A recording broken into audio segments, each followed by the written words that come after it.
The Industrial Revolution ushered in a new era that threatened to transform the values of men. No longer would spirituality be their compass, but not all welcomed the change. In 1783, just as the fires of the Laki eruption had plunged all of Europe into an ashen darkness, a horde of demons spilled from the shadows and fell upon city after English city. It was a message. The Alchemy Guild, fearing the rise of industrialism and abandonment by their wealthy patrons, had done the unthinkable to defend their existence. Through recondite arts, the alchemists had created shard binders, humans transplanted with crystal that attuned them to demonic power. They sacrificed the shard binders, and in doing so threw the gates of the world open to demonkind. Countless innocents died, and though the Church succeeded in vanquishing the Hell's End, a steep price had already been paid and collected. As for the shard binders, they were presumed to have all died in the sacrificial rite. However, two survived. Jebel, a boy for whom by some miracle the rite did not prove fatal. And Miriam, a girl who was spared the rite altogether on account of the strange slumber that took her just before it could begin. 10 years have passed, and mankind too soon forgets tragedy. The demons have returned, presaged by a great castle. And on this very hour, Miriam awakens. Upon learning Jebel is the architect of this new, blood-stained ritual, Miriam and the alchemist Johannes set forth for the accursed castle. Their galleon cuts through the water, lancing towards the inevitable.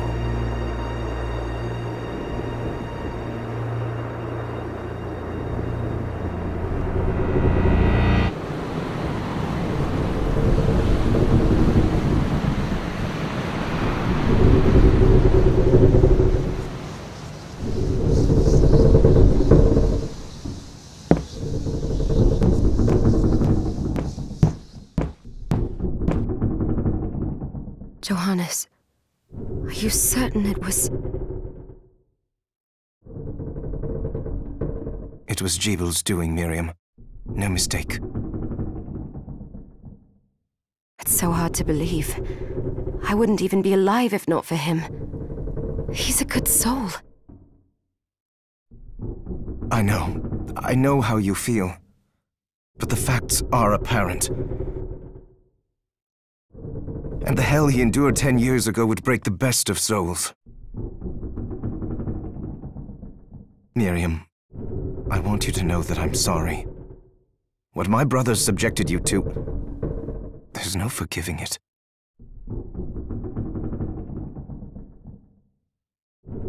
It was their transgression, not yours. You always took care of us. Obviously, not enough.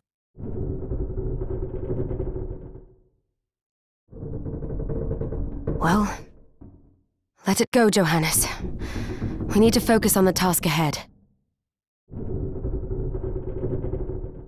If Jebel is responsible for the summoning, then I have to stop him. I gave him my word. I ought to do it. He was my best friend. But I'm the only one who can. The shard experiments prepared me for combat. Let them amount to something. 10 whole years. What put me in that sleep? I wish I had the answer. All I know is the spell that stopped time for you was advanced, arcane. But by observing the ebb of the magic's hold on you, I was able to predict exactly when you would wake up. Oh, I see. We'll make landfall soon. You should get ready. I had the chest there packed with essential equipment. Now would be a good time to put it on.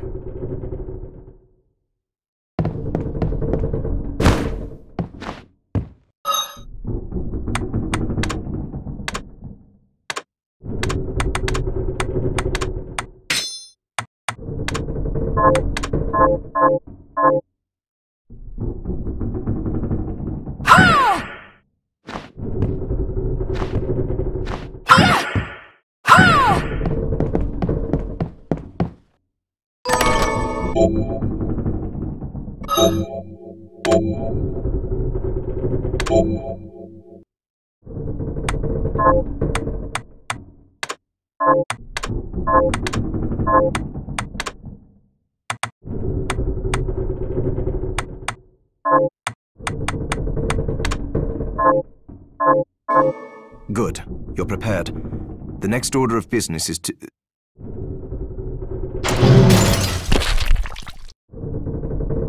I'll take care of it.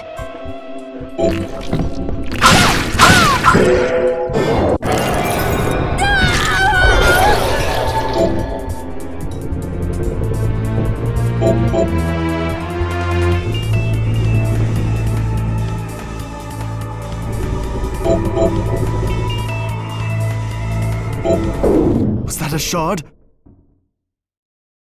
I'd forgotten the way it felt. Like uninvited claws scraping across my bones. The demon's power was transmuted into that shard, which forcibly bonded to the crystal embedded in your body. The strength you gain from it is undeniable, but eventually, the crystal will devour you. I thought the procedure you discovered halted the corruption. It did, but that doesn't guarantee you'll be safe if you start absorbing shards in massive quantities. I know my body's limits better than anyone. And I'm going to need all the power I can get. If I run into trouble, you can help me. You've done it before. You'll do it again. Thanks for giving me a choice in the matter. Well, I won't let you down. Not if I can help it. Just promise you won't push yourself.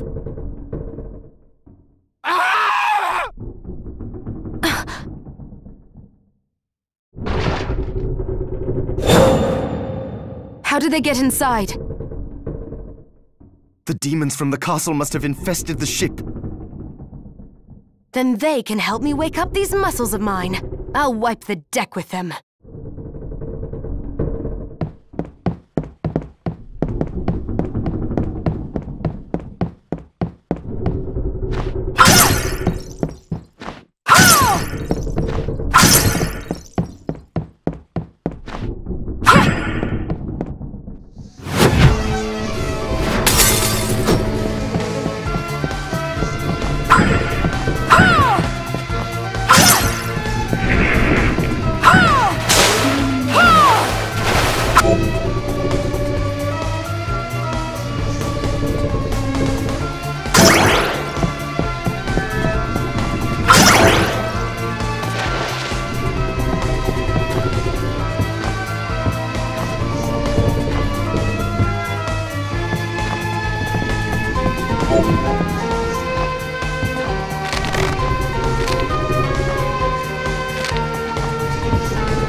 This device responds to magic.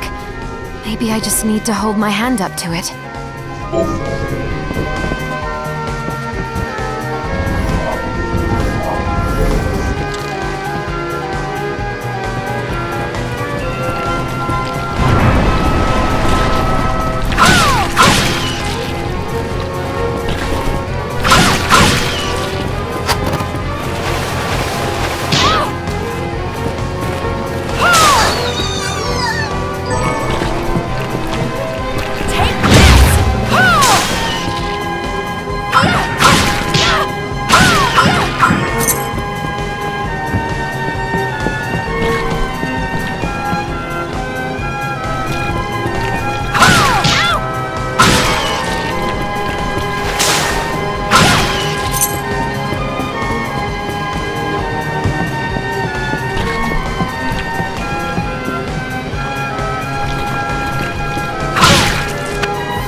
you.